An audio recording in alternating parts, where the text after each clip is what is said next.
Ежегодный фестиваль «Крым Букфест» традиционно собирает в Республиканской библиотеке имени Франко десятки ценителей книг и искусства.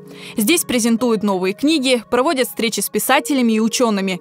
Обязательной стала и творческая страничка фестиваля. В этом году здесь открыли выставку работ молодой художницы Фериде Усмановой. У нас представлена выставка молодых художников, которая уже вызвала большой интерес. Это молодые перспективные художники. В читальном зале библиотеки открыта выставка Фериде Усмановой, на которой представлены очень интересные работы. Рисовать Фериде начала еще в раннем детстве, когда ее мама, будучи студенткой музыкального факультета, брала с собой на занятия маленькую дочку. Пока мама занималась музыкой, девочка беспрерывно рисовала. Фериде Усманова планировала связать свою жизнь с медициной, однако тяга к творчеству победила. Рисовать мне нравится с детства, это всегда мне приносило массу удовольствия, но никогда не думала, что я себя с этим свяжу. В итоге получилось именно так. Я закончила Крымский инженерно-педагогический университет имени Февзии Кубова на специальность дизайнер декоративно-прикладного искусства, и так получилось, что за 4 года я настолько привязалась к искусству, что просто не представляю уже себя без этого. Мне это очень нравится и приносит удовольствие. Вдохновляюсь я буквально пока иду на учебу, пока возвращаюсь, в каких-то разных абсолютно моментах, даже, честно говоря, перечислить не получится, наверное. Даже от погоды я вдохновляюсь. Вот. Самое главное – это время. Когда есть свободное время, я сразу бегу, сажусь и начинаю работать.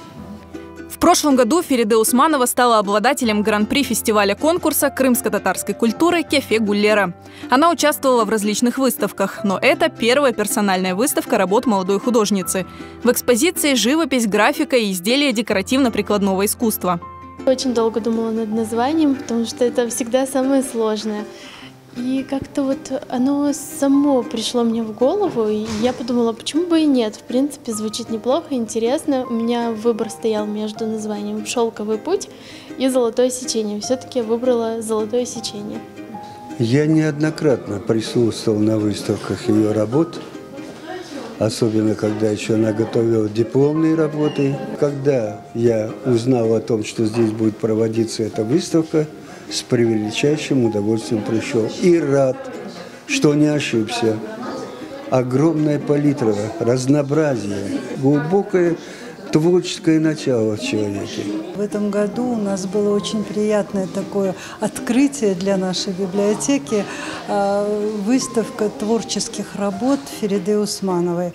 Это, конечно, очень оригинальные работы, которые, в сущности, наши читатели, наверное, раньше и не видели.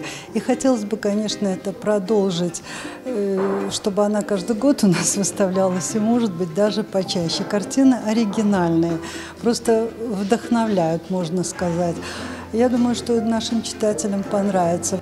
Для всех желающих Фериде Усманова провела мастер-класс по росписи тарелок.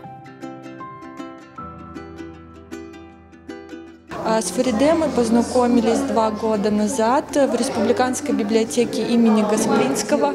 Именно там я увидела ее работы. И где-то в памяти у меня отложилось, что вот наши читатели и гости библиотеки тоже должны обязательно увидеть эти шикарные работы. И вот, когда мы уже готовились к фестивалю, я вспомнила про Фериде и решила ей позвонить. И, конечно, я надеялась, что она согласится. Вот она согласилась. И нам очень приятно, что такое большое количество работ, во-первых, было предоставлено. И то, что Фериде еще согласилась провести мастер-класс с нашими читателями и гостями. Выставка работ Фериде Усмановой будет действовать в отделе «Универсальный читальный зал» библиотеки имени Франко до конца сентября.